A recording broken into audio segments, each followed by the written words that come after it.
Quiero empezar desacelerando esta historia porque el titular hace que suene como algo repentino y casi teatral, como si la manufactura estadounidense hubiera caído por un precipicio de la noche a la mañana. Viste la noticia, viste la indignación y el cruce de acusaciones en cada red social y en cada cinta de noticias de la televisión por cable.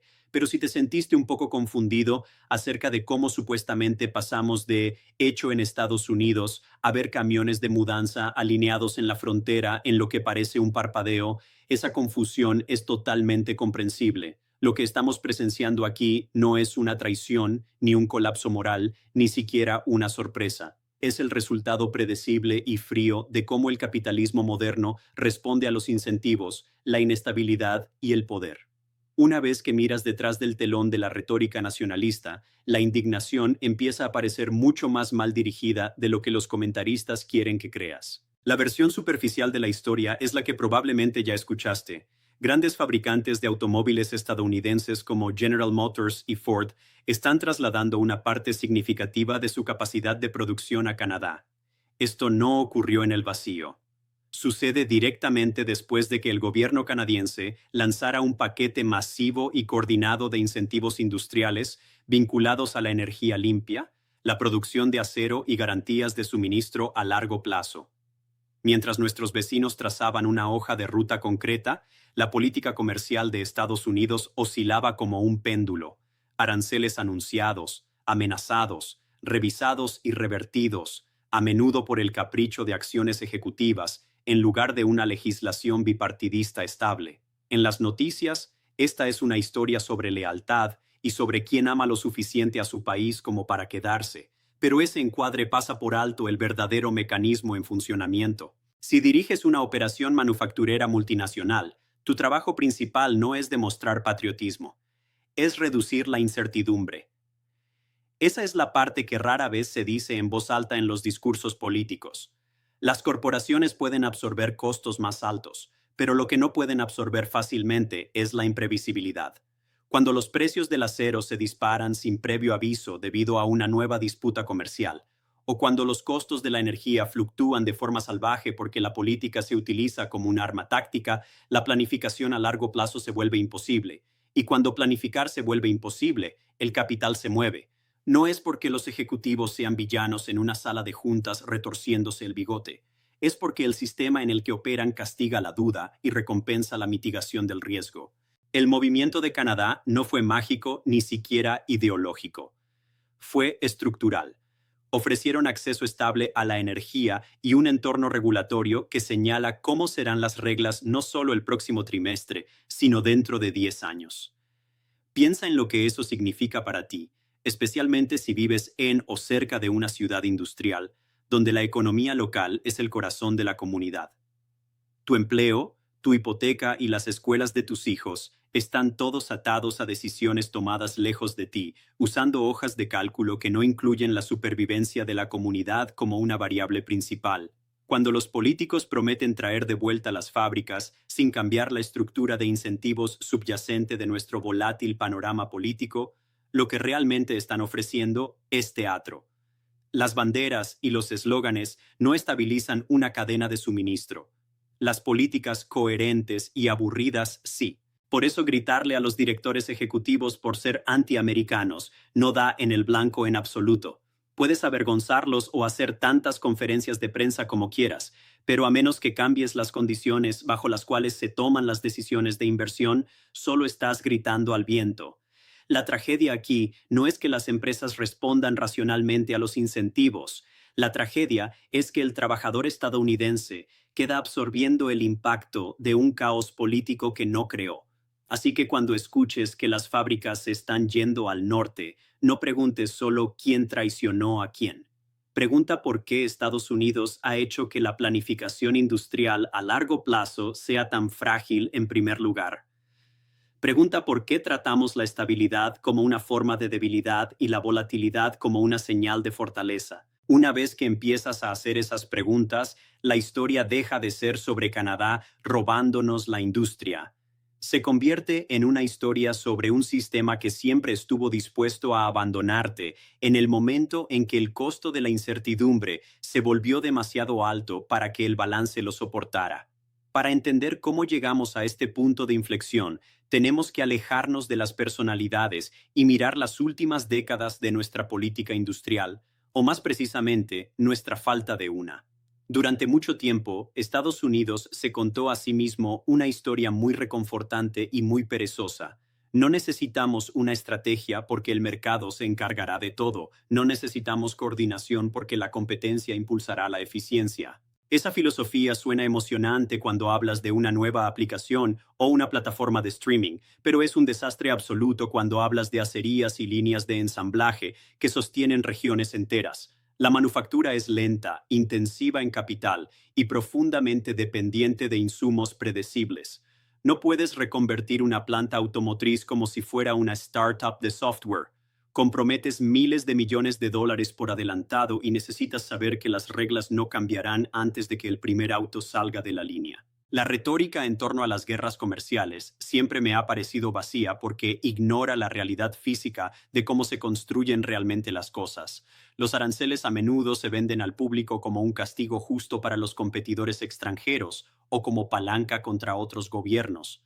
Pero en el mundo real, los aranceles son instrumentos burdos que no solo golpean al objetivo que mencionaste en un mitin político, se propagan a través de cadenas de suministro complejas, elevando los costos de componentes que pueden cruzar la frontera media docena de veces antes de que un vehículo esté terminado.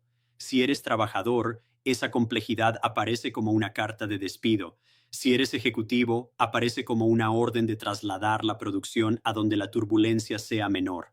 Canadá entendió perfectamente esta dinámica. Al alinear su política energética y sus estándares ambientales con incentivos industriales, enviaron una señal clara al mundo. Estas son las reglas y no van a cambiar en cada ciclo electoral. Es un error pensar que esto se trata de que Canadá sea más amable o incluso más inteligente en abstracto. Se trata de coherencia. La coherencia es increíblemente atractiva para el capital porque elimina el impuesto al caos que actualmente aqueja a la manufactura estadounidense. Puedes llamarlo saqueo si quieres, pero lo que realmente está ocurriendo es que Canadá se volvió legible para los inversores, mientras que Estados Unidos se volvió impredecible. Quiero que notes algo crucial aquí. Nada de esto requirió que Canadá redujera los salarios al mínimo o eliminara las protecciones laborales. De hecho, el atractivo reside en parte en lo contrario. Una fuerza laboral con atención médica, sólidos sistemas de formación y apoyos sociales es una fuerza laboral que no colapsa bajo presión. Eso reduce el riesgo operativo. No es una declaración ideológica, es simple matemática. Cuando los trabajadores son menos precarios, la producción es más confiable. Esta es una lección que Estados Unidos entendía profundamente en la era de la posguerra y que luego pasó los últimos 40 años desaprendiendo. Mientras tanto, nuestros responsables políticos siguieron prometiendo un renacimiento manufacturero sin hacer el trabajo duro, aburrido y tecnocrático de construir las instituciones que hacen posible ese renacimiento. En lugar de planificación a largo plazo, obtuvimos comunicados de prensa. En lugar de coordinación, obtuvimos caos presentado como dureza. Cuando llegaron las consecuencias inevitables de ese caos, fábricas cerrando e inversión huyendo, la culpa se empujó hacia abajo, hacia los trabajadores, los inmigrantes o los gobiernos extranjeros, en lugar de hacia arriba, hacia las decisiones estructurales que vaciaron nuestra estabilidad nacional desde el principio. Si estás sentado preguntándote por qué esto se siente como un déjà vu, es porque lo es. Hemos visto exactamente este patrón en los textiles, en la electrónica y en el acero. Cada vez se nos dijo que esta sería diferente, que esta industria en particular era demasiado vital para nuestra identidad nacional como para perderla. Pero la importancia no ofrece protección en un sistema que trata la incertidumbre como una característica y no como un defecto. Lo que protege a una industria es una política que trata a los trabajadores y a la producción como bienes públicos, no como partidas desechables en un informe trimestral de ganancias. Cuando una planta cierra, no es solo una línea en una hoja de cálculo, es una escuela que pierde financiación, un hospital que pierde su base de pacientes y un pueblo que pierde su centro de gravedad. Esos costos humanos nunca aparecen en un balance corporativo, pero son las cosas más reales de tu vida. Entender esa brecha, la brecha entre lo que el sistema mide y lo que realmente le importa a una familia, es clave para entender por qué este ciclo se repite Y seguirá ocurriendo a menos que cambien las reglas del juego. Hemos sido entrenados para recompensar el posicionamiento a corto plazo sobre el compromiso a largo plazo. Cualquier actor político que opere dentro de nuestro sistema actual enfrenta una presión intensa para aparentar fortaleza en lugar de ofrecer estabilidad. Pero cuando la política comercial se convierte en una herramienta para señalar, en lugar de gestionar la complejidad, crea un zumbido constante de riesgo que ahuyenta la inversión. Los aranceles anunciados se convierten en fichas de negociación. Las fichas de negociación se convierten en amenazas. Y las amenazas se convierten en el tipo de incertidumbre que actúa como veneno para las industrias intensivas en capital. Si estás reconvirtiendo toda una línea de ensamblaje para la transición hacia vehículos eléctricos, estás haciendo una apuesta que se extiende por generaciones. No puedes y no harás eso cuando las reglas parecen provisionales o sujetas al próximo tuit viral. Las empresas privadas no son servicios públicos, no están obligadas a mantener la producción en un solo lugar a menos que la ley o la estructura de incentivos lo hagan racional. Amenazarlas con demandas o vergüenza pública después de que ya decidieron irse es como cerrar la puerta del establo después de que el caballo ya escapó. De hecho, a menudo acelera la salida al señalar que el riesgo político de quedarse solo va a empeorar. Tenemos que hablar de la asimetría de la economía moderna, porque aquí es donde la conversación suele colapsar en ruido partidista. Es tentador culpar a un solo líder o a una administración específica, y aunque el liderazgo ciertamente importa, estamos viendo un fracaso sistémico. El capital es móvil, las personas no. Puedes mover $1.000 millones de inversión con unas pocas pulsaciones de teclas, pero no puedes mover tu hipoteca, tu familia extendida o tu red social solo porque cambió una política comercial. Esta asimetría está incorporada en la versión del capitalismo que hemos aceptado: movilidad para el capital, rigidez para el trabajo. Cuando los comentaristas hablan de mercados libres, esta es la parte que suelen omitir. La libertad no está distribuida de manera uniforme. Las empresas no son leales o desleales como lo son los humanos, son receptivas. Responden al entorno que creamos para ellas. Si quieres resultados diferentes, tienes que ofrecer insumos diferentes. La indignación moral puede sentirse satisfactoria en el momento, pero es un pobre sustituto del diseño institucional. Hay una profunda ironía en nuestra situación actual. Las mismas fuerzas políticas que desprecian la inversión pública como una extralimitación del gobierno ahora son las más furiosas porque otro país usó exactamente esas herramientas para atraer nuestra industria. No puedes rechazar la idea de una política industrial en casa y luego sorprenderte cuando funciona eficazmente en otro lugar. Esa contradicción es el corazón de nuestra crisis económica actual. Para los trabajadores de Detroit o de todo el cinturón industrial, esto se siente como una traición porque las promesas que se les hicieron fueron explícitas.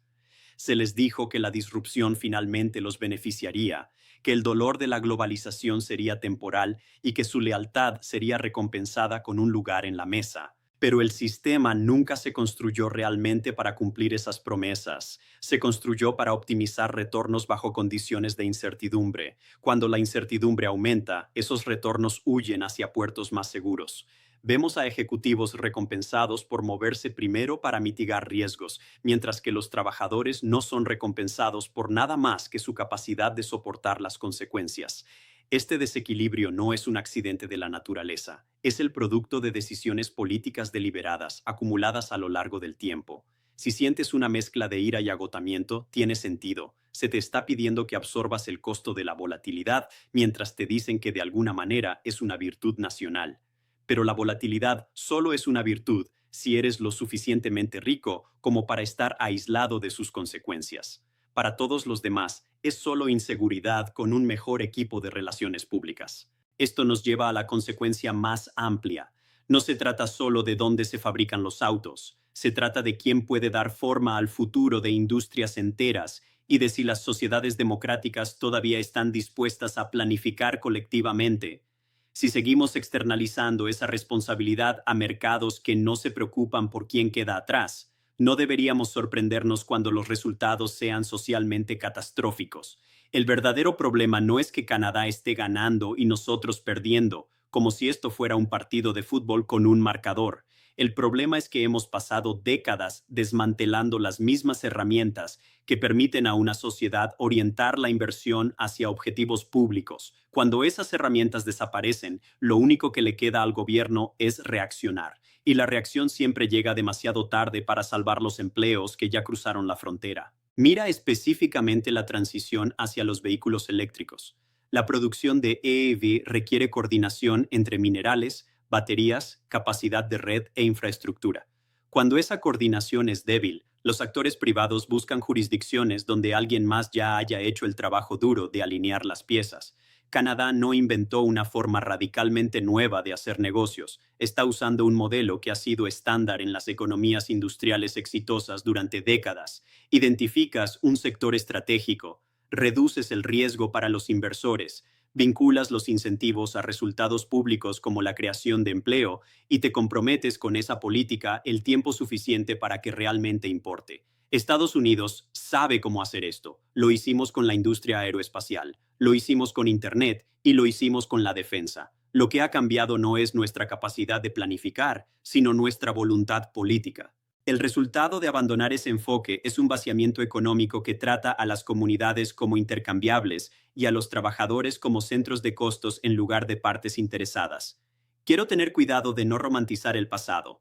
La vieja economía manufacturera tenía profundas desigualdades y muchos quedaron excluidos de sus beneficios. Pero reconocer esa historia no significa que tengamos que aceptar un futuro en el que nadie tenga seguridad. El progreso no debería significar inestabilidad permanente, debería significar un acceso más amplio a la estabilidad. A menudo se nos dice que el declive de la manufactura estadounidense es un subproducto inevitable de la globalización, como si fuera un desastre natural, como un huracán. Pero la globalización está moldeada por reglas, reglas que son negociadas por personas en el poder. Cuando un país usa esas reglas de forma deliberada y otro las usa de forma errática, el resultado no debería sorprender a nadie. Es un espejo que refleja nuestras propias decisiones. Para ti, el espectador, lo que está en juego aquí no es abstracto. Incluso si no trabajas en una línea de ensamblaje, este modelo de inestabilidad como norma se está extendiendo a la logística, la atención médica y la energía. Si seguimos recompensando la volatilidad, la inversión seguirá migrando hacia esas islas de previsibilidad como Canadá. También hay un costo democrático significativo. Cuando la gente ve desaparecer fábricas a pesar de años de promesas políticas, la confianza en nuestras instituciones se erosiona. Se vuelve más fácil para los demagogos redirigir esa ira hacia chivos expiatorios, inmigrantes o tramposos extranjeros, en lugar de mirar los sistemas que permitieron el vaciamiento en primer lugar. Este cinismo debilita nuestra capacidad para resolver la próxima crisis. La pregunta no es si Estados Unidos puede competir, es si queremos competir en los términos que realmente importan en un mundo intensivo en capital. Eso significa valorar cosas aburridas, consistencia regulatoria, planificación de infraestructura a largo plazo y un sacrificio compartido que incluya a las cúpulas corporativas. Esas cosas no generan grandes clips de 30 segundos, pero son la base de una economía resiliente. Los camiones de mudanza en la frontera son menos un símbolo de derrota nacional y más una advertencia. Reflejan las decisiones que tomamos para priorizar el teatro político de corto plazo sobre la salud a largo plazo de nuestra base industrial. La pregunta más difícil es si podemos cambiar esas decisiones antes de que más comunidades se vean obligadas a pagar el precio. En el centro de todo este debate hay personas cuyos nombres nunca aparecerán en un titular. El operario que pasó 20 años perfeccionando un oficio, el pequeño empresario cuya tienda sirve a la planta. El consejo escolar tratando de equilibrar un presupuesto con una base impositiva que se desvanece. Estas vidas no se mueven limpiamente cuando la producción se traslada. Se fracturan. El sistema que hemos construido ofrece muy poco para atraparlas cuando caen y luego añade insulto a la herida, llamando eficiente a la destrucción.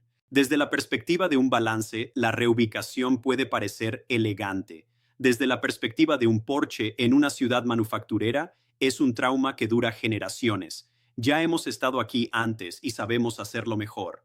Lo que falta no es talento ni productividad. Los trabajadores estadounidenses están entre los más capaces del mundo. Lo que falta es un compromiso para tratar la producción como algo que vale la pena anclar, no como algo que se persigue a través de fronteras en una carrera hacia el fondo. Necesitamos instituciones que vean a los trabajadores como socios, no como pasivos, y políticas que suavicen las transiciones en lugar de acelerar los shocks. Agitar una bandera no sustituye la construcción de capacidad. Exigir lealtad no crea estabilidad. De hecho, cuanto más fuertes se vuelven las demandas de lealtad, más seguro puedes estar de que el trabajo fundamental de la gobernanza está siendo descuidado. A medida que esta historia continúe desarrollándose, vas a escuchar mucho ruido. Las narrativas se endurecerán y la culpa se asignará al objetivo más conveniente. Pero debajo del ruido hay una realidad simple. Una economía que se niega a planificar siempre estará a merced de quienes sí lo hacen. Nos queda una elección. ¿Queremos una economía que priorice la resiliencia a largo plazo o una que celebre la disrupción hasta que llegue a nuestra propia puerta? Esa elección se refleja en si tu ciudad tiene un futuro o si tu trabajo se siente desechable. Tengo curiosidad por saber cómo lo estás viendo tú. Si estás en una comunidad que ha sentido estos cambios, ¿qué aspecto tiene para ti la verdadera estabilidad? Comparte tus pensamientos en los comentarios, porque estas conversaciones son la única forma de detener el ciclo.